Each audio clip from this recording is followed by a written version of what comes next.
ठीक है? पॉसिबल है, फॉर एग्ज़ाम्पल आपके पास एक सिलिंड्रिकल शेप में एक सॉलिड ऑब्जेक्ट है और आप इस तरफ से फ़ोर्स लगाएँ और इस तरफ से भी फ़ोर्स लगाएँ। दोनों तरफ से फ़ोर्स लगा के आप इसको आउटवर्ड अगर फ़ोर्स लगाते हैं, इसमें एलोंगेशन प्रोवाइड करने की कोशिश करेंगे। तो उसके रिज़ल्ट के तौर पे ये जो सॉलिड ऑब्जेक्ट है, इसकी शेप, इसका साइज़ चेंज हो गया। शेप तो यहाँ पे सेम रही, लेकिन साइज़ चेंज हो गया। बाद दफ़ा शेप चेंज हो जाती है, बाद दफ़ा साइज़ और बाद दफ़ा दोनों चीज़ें चेंज हो जाती हैं। जब इसके साइज़ और शेप में चेंज आ गया, तो इसको कहा जाता है डिफ़ॉर्मिटी। यानी आपने उस सॉलिड के अंदर डिफ़ॉर्मिटी प्रोड्यूस कर दी है। तो सॉलिड की एक प्रॉपर्टी हो गई डिफ़ॉर्मिटी, ठीक है? अब डिफ़ॉर्मिटी जो है ये क्या होगी? Deformity is basically the change in shape और साइज़ ऑफ अ सॉलिड। अगर आप सॉलिड की बात कर रहे हैं, अगर जनरल बात कर लें तो आप हम मैटर आप कह सकते हैं।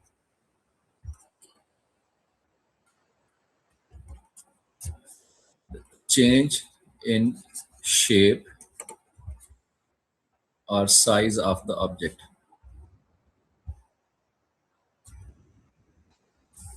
या दोनों चीज़ों में भी चेंज आ सकता है, किसी एक में भी आ सकता है।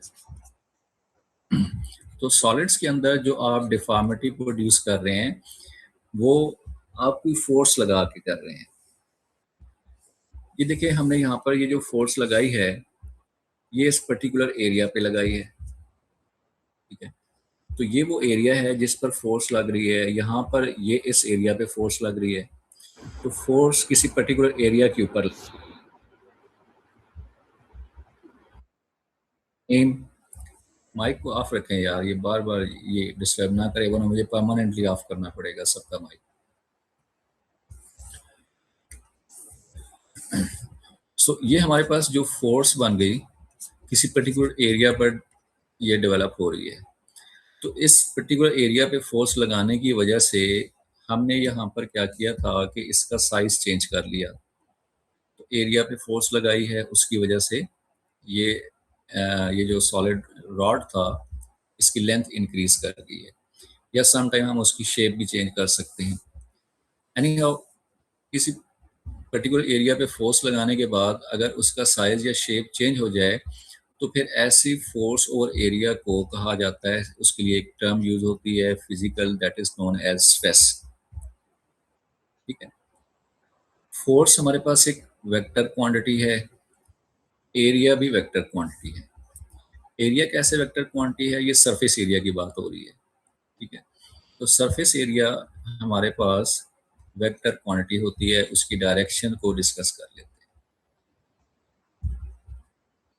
फॉर एग्ज़ाम्पल, अगर आपके पास ये एक सरफेस है, ठीक? ये वाला।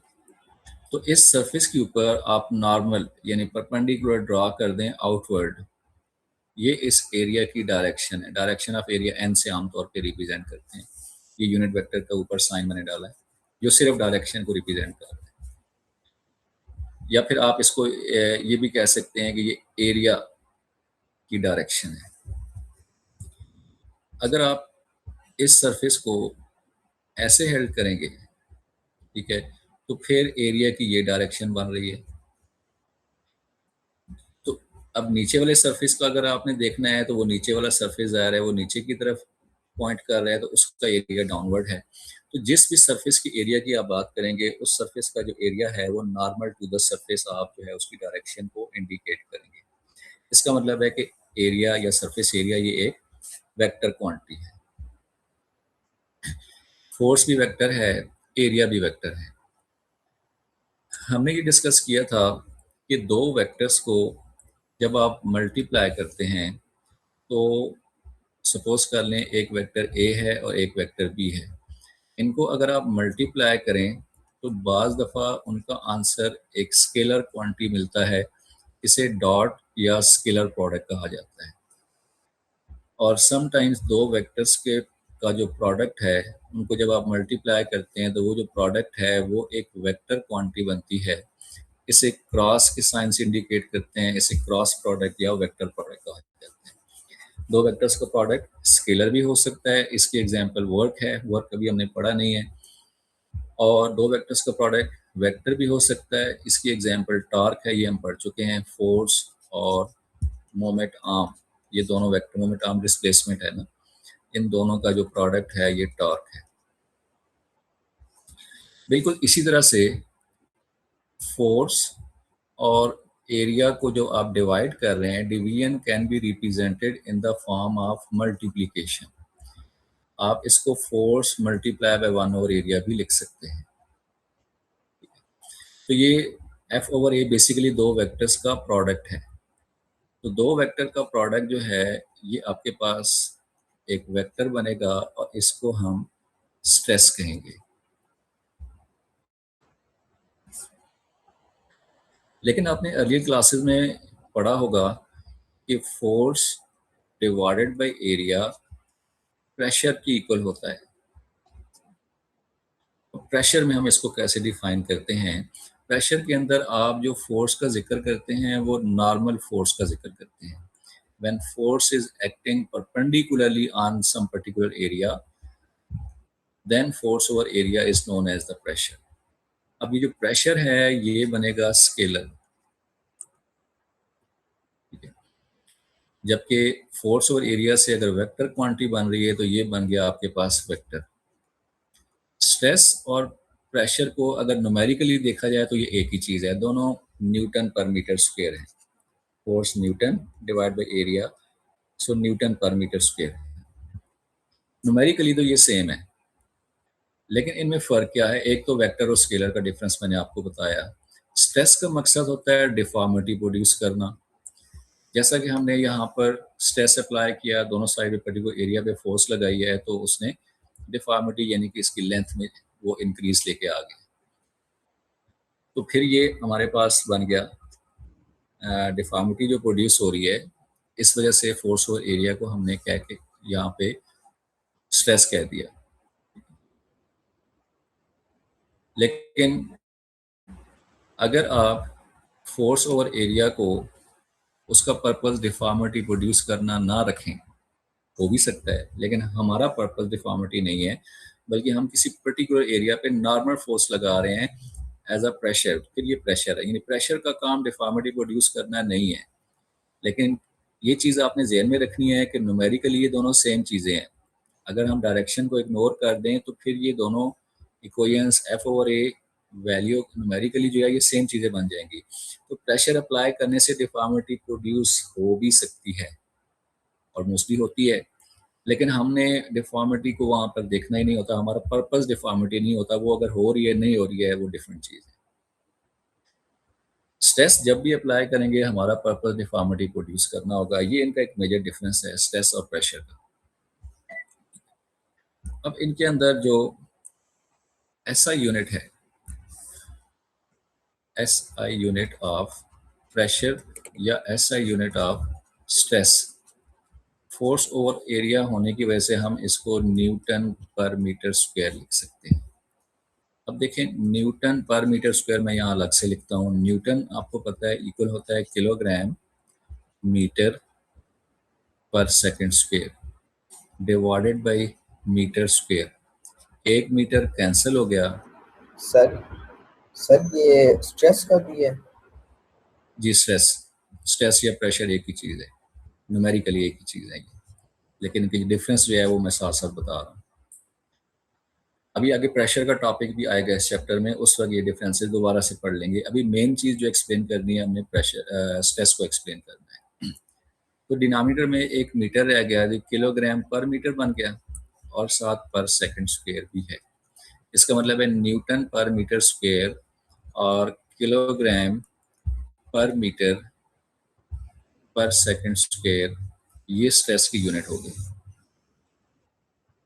ठीक है जी। आप मुझे बताएं, आप लोगों को स्ट्रेस समझ आ गया है कि स्ट्रेस क्या होता है?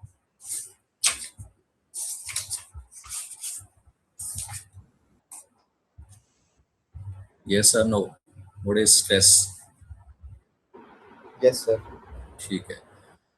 सो स्ट्रेस की डेफिनेशन अब बुक में प्रॉपर लिखी हुई नहीं है, तो आप लोग नोट कर लें.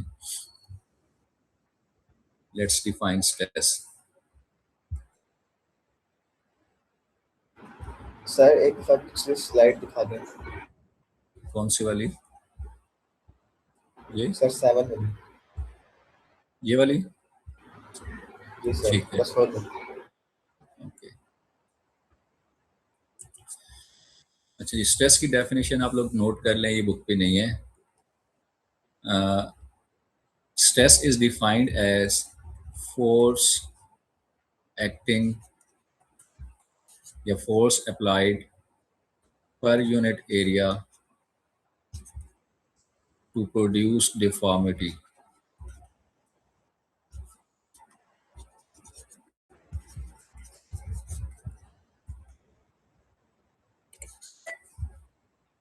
So, या फिर आप इसको ऐसे भी कह सकते हैं, deforming force acting per unit area is known as stress. Deforming force applied या acting per unit area, that is called a stress. अच्छा जी, अब एक और नई टर्म हम पढ़ते हैं. ये थोड़ी सी चीज़ें इनसे रिलेटेड हैं और इसके बाद जो है फिर हम बुक के टॉपिक की तरफ आएंगे. अभी तक हमने पहला टॉपिक स्टार्ट नहीं किया है. देखिए, अगर हमारे पास, मैंने कहा कि एक रॉड है, ये चले सपोज कर लें ये एक रबर बैंड है. ये एक इजी एग्जांपल है, इसको आप खुद से परफॉर्म भी कर सकते हैं. रबर बैंड इजीली हर एक के पास अवेलेबल होते हैं. ये उसकी एक ओरिजिनल लेंथ है. सपोज कर लें इसको एल नॉट कह लें, ओरिजिनल लेंथ. अगर इसको दोनों तरफ से आप होल्ड करके स्ट्रेच करें, यानी आप दोनों साइड पे फोर्स लगाएं, ठीक है, इस तरफ भी फोर्स लगाएं, इस तरफ भी फोर्स लगाएं. ज़ाहिर है इसके पर्टिकुलर एरिया पे यहाँ पे फोर्स लग रही है, तो इसका मतलब है आप स्ट्रेस लगा रहे हैं. तो इस स्ट्रेस के नतीजे में ये रबर बैंड जो है ये स्ट्रेच हो जाएगा. अब इसकी लेंथ सपोज कर लें कि एल नॉट की बजाय एल हो चुकी है. ठीक है, पहले ये लेंथ यहाँ से लेके यहाँ तक थी, एल नॉट, अब ये एल हो चुकी है. मैं अगर इन फिगर्स को अलग से यहाँ पे डिस्कस कर लूँ तो आपको ये समझना ज़रा आसान होगा. मैं ये फिगर दोबारा से बना लेता हूँ. एक साइड पे फोर्स लगाएं तो इसको और ज़्यादा इजी हो जाएगा आपके लिए इसको समझना. ये आपके पास ओरिजिनल लेंथ है, ठीक है, और आपने फोर्स लगाई है तो इसकी लेंथ इंक्रीज होके ये एल हो चुकी है. ये बीच में इतना पोर्शन इसकी लेंथ में चेंज आया है, इंक्रीज आया है, इसको हम डेल्टा एल कहेंगे. इसका मतलब है कि डेल्टा एल क्या चीज़ है यहाँ पे, final length minus initial length. ठीक. अब एक चीज़ आप मुझे बताएं, अगर आपके पास दो रबर बैंड है, एक रबर बैंड ये है, ठीक है, इसकी लेंथ कम है, और एक रबर बैंड दूसरा जो है हम थोड़ा सा लॉन्ग ले लेते हैं. ये दो अलग पोर्शन है, ये एक केस हो गया, ये दूसरा केस हो गया. तो पहले केस में ये एल नॉट है, दूसरे केस में ये एल नॉट है. कोई पर्टिकुलर फोर्स लगा के आप दोनों में जो चेंज इन लेंथ प्रोवाइड कर सकते हैं वो सेम होगी, या छोटे को आप ज़्यादा एलोंगेट कर सकते हैं और बड़े, या फिर बड़े को ज़्यादा एलोंगेट कर सकते हैं. कोई भी स्टूडेंट आंसर करें. दोनों पे एक जैसी फोर्स लगाएं, किसकी लेंथ ज़्यादा चेंज होगी?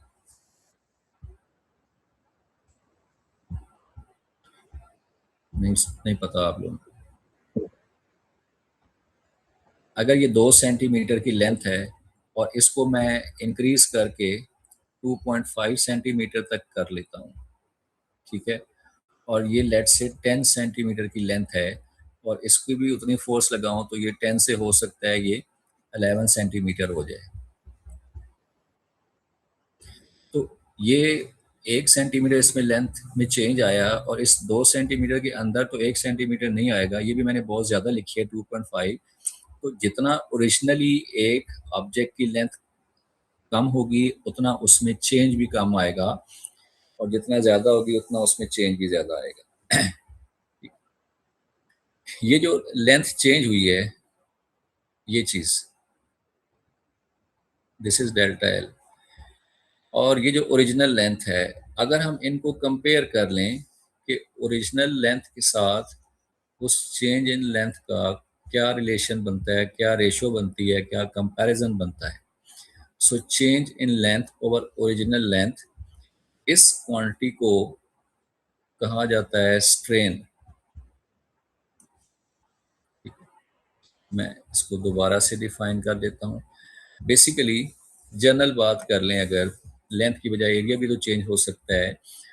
आप उस ऑब्जेक्ट के साइज या शेप, साइज के अंदर जो चेंज लेकर आ रहे हैं, change in size of the object, उसको ओरिजिनल साइज के साथ अगर आप कंपेयर कर लें या डिवाइड कर दें, तो ये जो क्वांटिटी बनती है, दैट इज कॉल्ड स्ट्रेन। जैसे मैंने कहा कि लेंथ में चेंज को ओरिजिनल लेंथ के साथ कंपेयर करें तो इसको भी स्ट्रेन कहेंगे। ऐसे स्ट्रेन को कहा जाता है लॉन्गिट्यूडनल स्ट्रेन,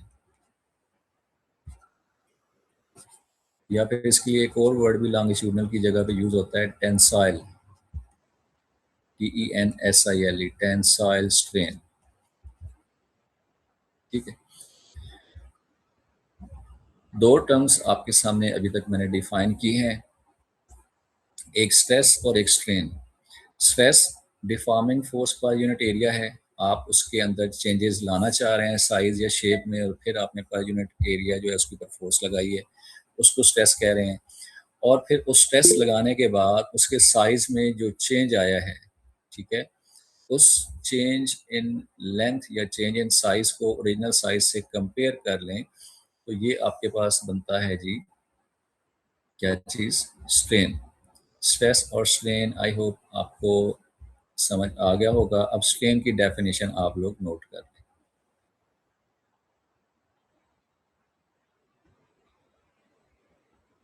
स्ट्रेन की डेफिनेशन नोट कीजिएगा, मैं आपको लिखवा रहा हूँ। Strain is defined as change in size, ratio between change in size of the object and its original size. Strain is defined as the ratio between change in size of the object and its original size.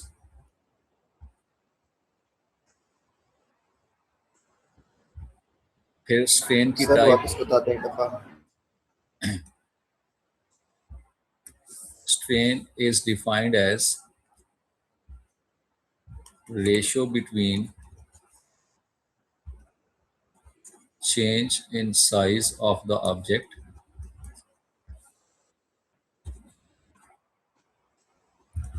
ज़ाहिर हम solids की बात कर रहे हैं, ये solid की property है, सॉलिड ऑब्जेक्ट है, टू द ओरिजिनल साइज।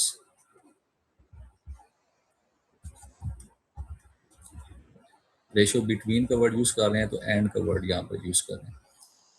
ठीक है, change in size of the object and the original size is called strain. So stress apply करने से स्ट्रेन प्रोड्यूस होता है। जब आप फोर्स लगाते हैं डिफॉर्मिंग, तो उससे साइज चेंज होता है, और चेंज इन साइज और ओरिजिनल साइज जो है ये हमारे पास। अच्छा, अगर तो लेंथ में चेंज आ रहा है ना, तो फिर delta L over L not लिखेंगे स्ट्रेन को। ऐसे स्ट्रेन को वन डायमेंशनल या लॉन्गिट्यूडनल स्ट्रेन हम कहेंगे। अगर तो एरिया में चेंज आ रहा है, फिर हम इसको डेल्टा ए ओवर ए लिखेंगे, इसको टू डायमेंशनल स्ट्रेन कहेंगे। अगर वॉल्यूम में चेंज आ रहा है, फिर हम इसको delta V over original volume V V nought लिख लें, तो फिर हम इसको थ्री डायमेंशनल स्ट्रेन कहेंगे, या क्यूबिकल स्ट्रेन भी कहा जाता है। This is cubical or three-dimensional strain. This is two-dimensional strain और लेंथ में चेंज के कंपैरिजन को अगर आप लेकर चल रहे हैं तो ये आपके पास है वन डायमेंशनल और लॉन्गिट्यूडनल स्ट्रेन।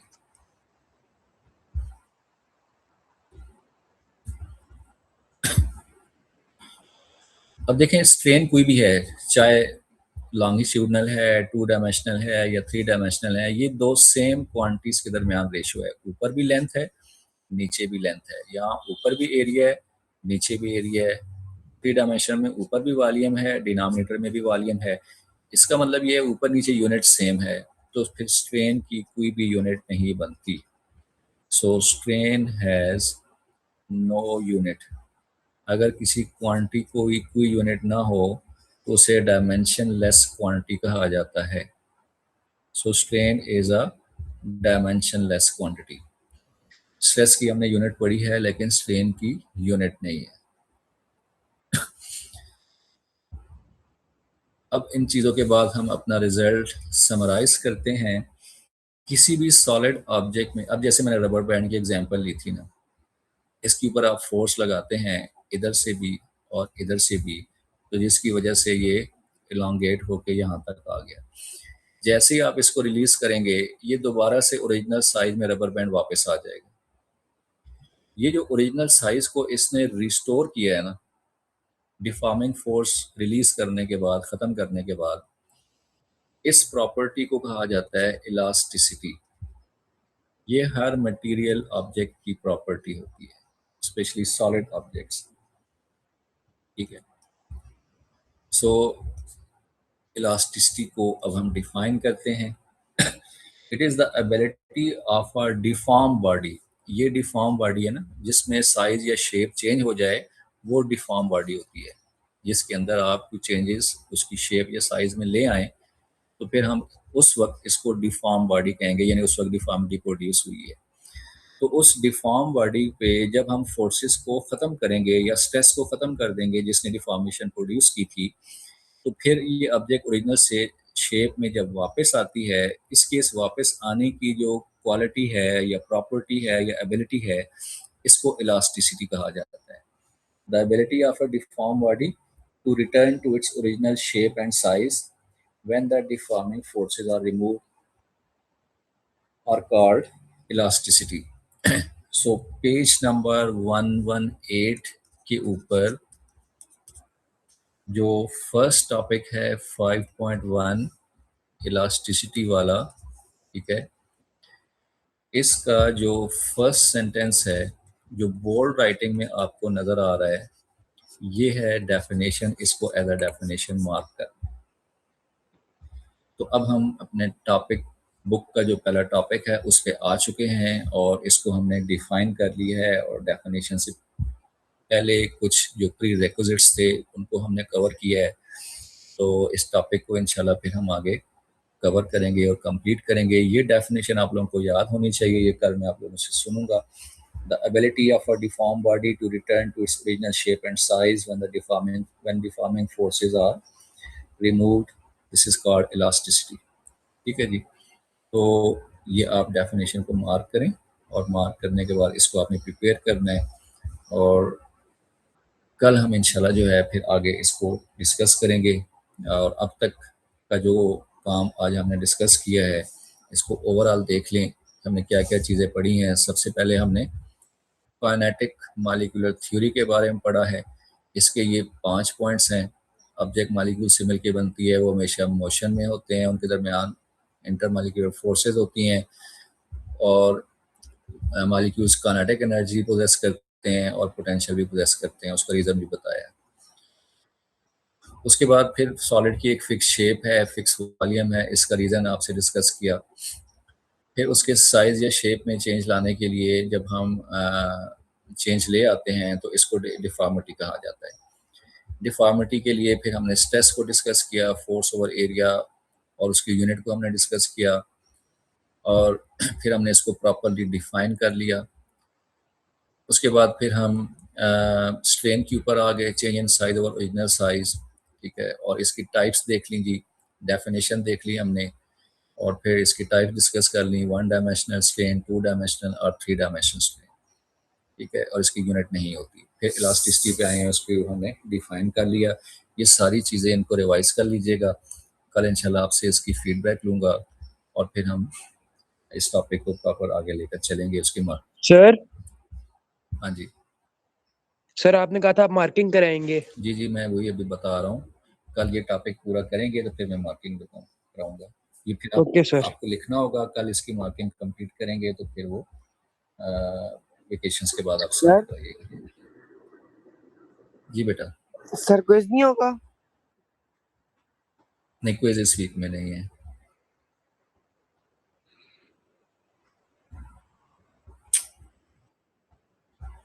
अच्छा, अभी आप लोगों के पास 8 to 9 मिनट्स हैं और अगली क्लास के लिए रेडी हो जाएं। अगर कोई क्वेश्चन नहीं है तो आप लोग क्लास लीव कर सकते हैं।